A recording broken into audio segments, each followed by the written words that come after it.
ભગવાન સ્વામિનારાયણ શિક્ષાપત્રીનો 25મો શ્લોક લખતા લખે છે, કૃષ્ણ ભક્તે સ્વધર્માદ્વા પતનમ યસ્ય વાક્યતઃ સ્યાતન મુખાન નવૈશ્રવ્યા કથા વાર્તાશ્ચ વા પ્રભો કથા વાર્તાશ્ચ વા પ્રભો.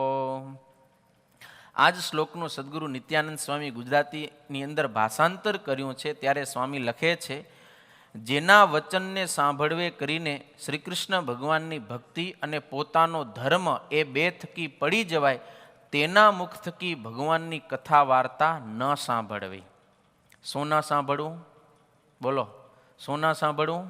કથા વાર્તા ન સાંભળવી. હા, ઘણી વખત સભામાં આ ક્યાંક શ્લોક વંચાય ને તો જે નવા નવા હોય એ વિચાર કરે કે આ શું કહે છે એમ, કથા વાર્તા ન સાંભળી. એક તો કથા કરે હેર્યા અને ફરી પાછું એમાં શું કહે કે કથા વાર્તા ન સાંભળી. એટલે આ વાક્યને પૂરું સમજવું પડ્યું. હા, અધૂરું સમજે ને તો અર્થનો અનર્થ થઈ જાય. આના પછીનો જ 26મો શ્લોક છે, એની અંદર આવે સત્ય વચન ન બોલવું. શું ન બોલવું? તો કે સાચું ન બોલવું. એમ કોક તો એમ કે તમારા સ્વામિનારાયણ ભગવાનના કેવું કેવું લખી ગયા એમ શિક્ષાપત્રીની અંદર, પણ ભાઈ તું આખું વાંચ ને તો તને સમજાશે, નહીતર ખબર પડશે નહીં. કથા વાર્તા ન સાંભળવી, પણ કેવી સિચ્યુએશનમાં સત્ય ન બોલવું, પણ કેવી પરિસ્થિતિમાં. જો હરેક શાસ્ત્રની અંદર અથવા તો આપણે દરેક જગ્યાએ સૌથી વધારે આપણે એ જ વાત સાંભળતા હોઈએ છીએ કે એ કથા વાર્તામાં બેસો, કથા વાર્તાનો લાભ લ્યો. ભગત તમે તો સભામાં આવતા નથી, હમણાં ઓછું થઈ ગયું તમારું, સભામાં બેસજો, કથા વાર્તાનો લાભ લેજો. બધી જગ્યાએ કથા વાર્તા ઉપર જ ભાર મૂકવામાં આવે છે કે કથા વાર્તા સાંભળો, કથા વાર્તા સાંભળો. જ્યારે ભગવાન સ્વામિનારાયણ એકને કીધું કે કથા વાર્તા સાંભળવી નહીં, બરોબર ને? પણ એ આખું વાક્ય જ્યારે આપણે સમજીએ ત્યારે ખબર પડે કે ભગવાન સ્વામિનારાયણ આમાં કથા વાર્તા સાંભળવાની ના નથી પાડતા, પણ કોના મુખેથી કથા વાર્તા ન સાંભળવી એ સમજાવે છે. વિવેક કહેવાય. વિવેક ભગવાન સ્વામિનારાયણ સમજાવે છે.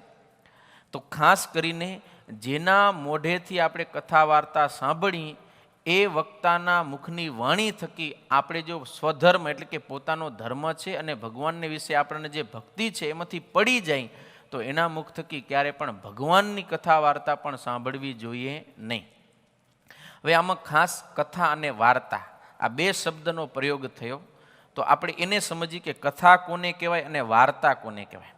તો કથા એટલે કોઈ પણ એક ગ્રંથને આધારે, સત્શાસ્ત્રને આધારે આપણે કંઈક વાંચતા હોઈએ, એના ઉપર કંઈ વ્યાખ્યાન કરતા હોઈએ કે એના ઉપર વિશ્લેષણ કરતા હોઈએ કે એને સાંભળતા હોઈએ, તો એ બધી કથા કહેવાય. એમાં એક મુખ્ય ગ્રંથનો આધાર રહે છે અને એ ગ્રંથના ક્રમ પ્રમાણે જ એ આપણે વિવરણ કરતા જઈએ છીએ, એને કથા કહેવાય. વાર્તા કોને કહેવાય? તો વાર્તા એટલે એવું આમ ગામમાં ખબર ને, ઘેડા બાપા બેઠા હોય, નાના નાના છોકરા આવે ને બાપા બાપા વાર્તા કરો ને, એટલે પછી બાપા વાર્તા કરે, ખબર ને? વાર્તા રે વાર્તા, ભાભો ઢોરા ચારતા, ચપટી બોરા લાવતા, છોકરા સમજાવતા. એક છોકરો રીછાણો, કોઠી પાછળ સંતાણો, કોઠી પડી આડી, અરર માડી. એટલી વાર્તા એમ થઈ ગઈ પૂરી, અને વાર્તા કહેવાય. હા, એ વાર્તા પડી લૌકિક વાર્તા. અહીંયા કને જે વાર્તા શિક્ષાપત્રીમાં શબ્દ પ્રયોગ થયો છે એ વાર્તાનો મતલબ શું છે? જ્ઞાન ગોષ્ઠી. કોઈ પણ એક જ ગ્રંથના આધારે અને ક્રમ પ્રમાણે જાય એને કથા કહેવાય. પણ આમાં અનેક શાસ્ત્રોનો સાર લેવામાં આવે, આધાર લેવામાં આવે. કોઈ પણ એક વિષયને લઈને અનેક શાસ્ત્રોમાં શું શું વાતો થયેલી છે, મોટા સત્પુરુષોના વચન હોય કે લોક વ્યવહારમાં શું અત્યારે ચાલ્યું આવે છે, સામાજિક રિવાજ, કુળ પરંપરા, આ બધું જોઈને જ્ઞાન ગોષ્ઠી થાય કે પ્રશ્ન ચર્ચા થાય, કોઈ પ્રવચન થાય કે કોઈને આપણે સલાહ સૂચન કરીએ, સલાહ સૂચન લઈએ, આ બધું વાર્તામાં આવે. પણ આ બંને વાર્તા અને કથા બંને ભગવાનના માર્ગે આપણને આગળ વધારનારા હોય છે, એવો અહીંયા કને ભાવ છે. હવે આપણને એક પ્રશ્ન થાય કે ભગવાનની કથા સાંભળવાથી તો આપણને ભગવાનની ભક્તિમાં દ્રઢતા મળે છે, બરાબર ને? કથા સાંભળીને જ આપણે ભગવાનને વિશે ભક્તિવાળા થઈએ, સ્વધર્મમાં નિષ્ઠા આપણને થાય. કથા સાંભળવાથી જ ભગવાનની ભક્તિ અને ધર્મની અંદર આપણે આગળ વધીએ છીએ. જ્યારે અહીંયા કને શ્રીજી મહારાજ એમ કહે છે કે જેના મુખ થકી કથા સાંભળવાથી ભગવાનનો માર્ગ એટલે કે ભક્તિ માર્ગ અને પોતાનો ધર્મ એના થકી પડી જવાય. તો ભાઈ કથા વાર્તા કરીને આમ મોક્ષના માર્ગેથી એટલે કે ભક્તિનો માર્ગ અને ધર્મના માર્ગથી પડી જવાય એવું પણ થતું હશે? થાય જ. એટલા માટે જ ભગવાન સ્વામિનારાયણ અહીંયા કને લખ્યું છે, કારણ કે જે વક્તા કથા કરનારો છે એને જો ભગવાનને વિશે ભક્તિ નથી, એને પોતાને સ્વધર્મમાં નિષ્ઠા નથી, તો એવા વક્તાના મુખેથી જો આપણે કથા વાર્તા સાંભળીએ તો આપણને પણ ધર્મમાંથી પડવાનો વારો આવે, ભગવાનની ભક્તિના માર્ગ થકી આપણે પડી જઈએ છીએ. એટલે ભગવાન સ્વામિનારાયણ પોતાના આશ્રિત આપણે સૌ જે કોઈ ભગવાન સ્વામિનારાયણને શરણે રહેલા છીએ, આપણી સૌની ચિંતા કરી ભગવાન સ્વામિનારાયણ અને ભગવાન સ્વામિનારાયણે આ આજ્ઞા કરી કે તમે મારે શરણે છો ને, તમે ઈચ્છો છો કે અમે આ દેહને અંતે ભગવાનને પામી, તો તમે ક્યારેય પણ જેના મુખની કથા વાર્તાએ કરીને ભક્તિ અને ધર્મના માર્ગ થકી પડી જવાય એના વચનને ના સાંભળજો. ભલે નહીં ભગવાનની કથા કરતા હોય તોય પણ તમે એના મુખ થકી સાંભળશો નહીં. જો સાંભળશો તો તમે મોક્ષના માર્ગ થકી પડી જશો.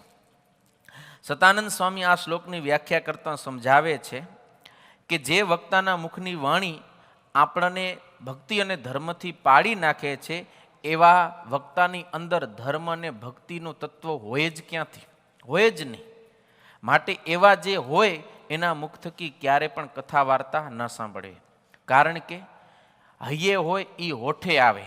આપણે કહેવત છે ને, કૂવામાં હોય તો અવાડામાં આવે.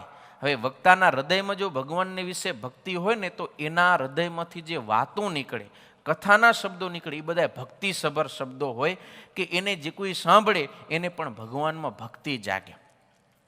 જો એના હૃદયમાં ધર્મનિષ્ઠા હોય, એને સ્વધર્મ પાળવામાં રુચિ હોય, તો એની વાતમાં એ ધર્મની ગંધ આવે, ધર્મનો ભાવ આવી જાય અને એ જે કોઈ સાંભળે ને એ સાંભળનારા શ્રોતાજનોને પણ ધર્મ પાળવામાં રુચિ જાગે અને ધર્મમાં એ બધા નિષ્ઠાવાન બને.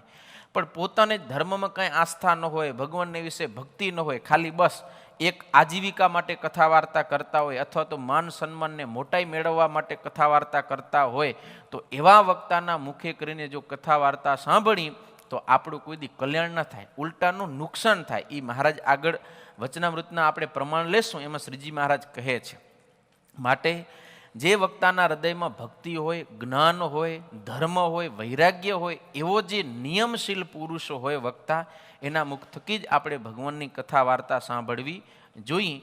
અને જેના હૃદયમાં ભગવાનની ભક્તિ અને ધર્મ નથી એવા વક્તા જે કંઈ બોલે છે ને એ બધું ગ્રામ્ય વાર્તા કહેવાય. કારણ કે ભગવાનના ભક્તિથી રહિતનો છે ને ગ્રામ્ય વાર્તા કહેવાય. અને ગ્રામ્ય વાર્તા સાંભળવાની શાસ્ત્રની અંદર ના પાડેલ છે. ગ્રામ ગપાટા કહેવાય ને, નિંદા કુથલી એ નવરી બજાર કરતા હોય તો એ સાંભળવું જોઈએ નહીં, ક્યારે પણ નહીં, એમ શાસ્ત્રએ ના પાડી છે. તો જેના હૃદયમાં ભક્તિ નથી, જ્ઞાન નથી, ધર્મ નથી, વૈરાગ્ય નથી, એવો વક્તા ભલે ને ભગવાન સંબંધી વાર્તાલાપ કરતો હોય પણ એ ખાલી ઉપરથી આટાટોપ છે, અંદરથી ભાવ નથી, એટલે એને ગ્રામ્ય વાર્તા જ બતાવી છે. તો ગ્રામ્ય વાર્તાનો નિષેધ છે. માટે એવા વક્તાના મુખ થકી ક્યારે પણ કથા વાર્તા સાંભળવી જોઈએ નહીં.